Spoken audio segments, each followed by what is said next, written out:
बिहार की शराबबंदी एक बहुत बड़ी और महत्वाकांक्षी नीति, लेकिन इसकी जो नतीजे सामने आए हैं वो काफी चौंकाने वाले हैं। तो आइए आज हम इसी पॉलिसी की परतें खोलते हैं और समझने की कोशिश करते हैं कि जमीन पर हकीकत क्या है। ये सिर्फ एक आंकड़ा नहीं है, ये एक बहुत ही दुखद कहानी की शुरुआत है। एक ही घटना में 73 जानें चली गईं। और हैरानी की बात यह है कि ये त्रासदी उस राज्य में हुई जो कागजों पर तो कई सालों से ड्राई था, मतलब वहाँ शराब पूरी तरह से बैन थी। तो सवाल यही उठता है कि जिस राज्य में शराबबंदी है वहाँ ऐसा कैसे हो गया?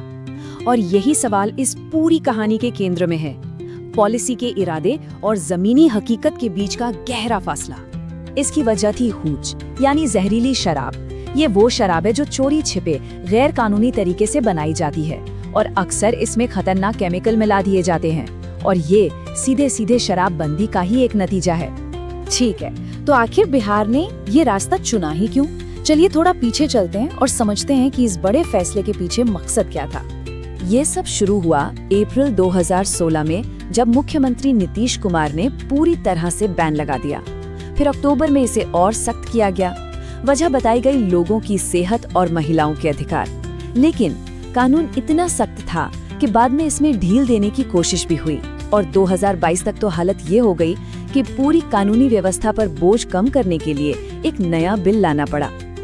अब इस बैन का जो पहला और सबसे बड़ा असर हुआ वो सड़कों पर नहीं बल्कि अदालतों में देखने को मिला।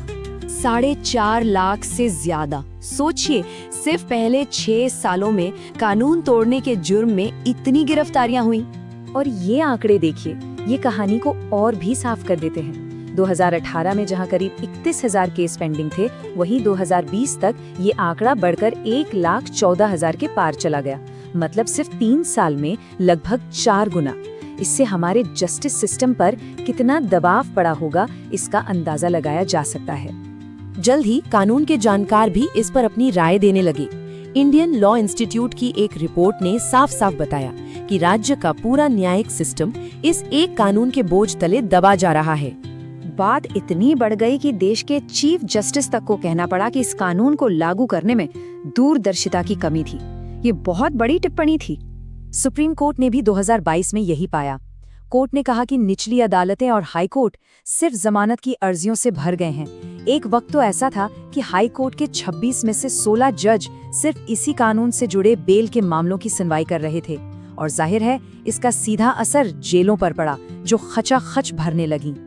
तो एक तरफ तो अदालतें भर रही थीं और दूसरी तरफ एक नई दुनिया पनप रही थी। जब कानूनी रास्ता बंद होता है तो गैर कानूनी रास्ता खुल ही जाता है। कानूनी सप्लाई बंद होते ही एक बहुत बड़ा ब्लैक मार्केट खड़ा हो गया, और इसे चलाने वाले कोई छोटे मोटे लोग नहीं थे, बल्कि संगठित आपराधिक गिरोह थे, जिन्हें हम शराब माफिया के नाम से जानते हैं। तो ये अवैध शराब आ कहां से रही थी? एक सरकारी रिपोर्ट ही बताती है कि ज्यादातर शराब पड़ोसी राज्यों से तस्करी करके लाई जा रही थी। देखिए, करीब 32% पंजाब से, 20% उत्तर प्रदेश से और बाकी दूसरे राज्यों से। और इसके बाद शुरू हुआ एक चूहे बिल्ली का खेल। तस्कर नए नए तरीके निकालते शराब को यूपी, झारखंड और नेपाल बॉर्डर से लाने के, तो वहीं अधिकारी भी ड्रोन, स्पीड बोट और यहाँ तक कि स्निफर डॉग्स का इस्तेमाल करने लगे। अकेले 2025 में 36 लाख लीटर से ज्यादा अवैध शराब पकड़ी गई।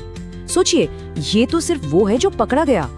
लेकिन इस कहानी का एक और पहलू है जो शायद सबसे ज्यादा उलझा हुआ है। इस बैन का समाज पर जो असर हुआ वो एक सिक्के के 2 पहलुओं जैसा है। एक तरफ तो कुछ अच्छा हुआ। IIT कानपुर की एक स्टडी ने पाया कि जिन घरों में शराब पर पैसा खर्च होता था, अब वो पैसा बेहतर खाने पीने पर खर्च होने लगा। लेकिन दूसरी तरफ एक खतरनाक बदलाव भी आया। शराब न मिलने पर कुछ लोग दूसरे नशों की तरफ मुड़ गए, जिसे सूखा नशा भी कहा जाता है। नशा मुक्ति केंद्रों के आंकड़े भी यही कहानी कहते हैं। बैन से पहले ज्यादातर मामले शराब की लत के आते थे, लेकिन बैन के बाद आने वाले मामलों में से 25% केस भांग, ओपियोइड और दूसरे नशीले पदार्थों के होने लगे। 1000%। जी हाँ, 1000%। नारकोटिक्स कंट्रोल ब्यूरो के मुताबिक शराबबंदी लागू होने के ठीक अगले साल गांजे की जब्ती में 1000% का उछाल आया।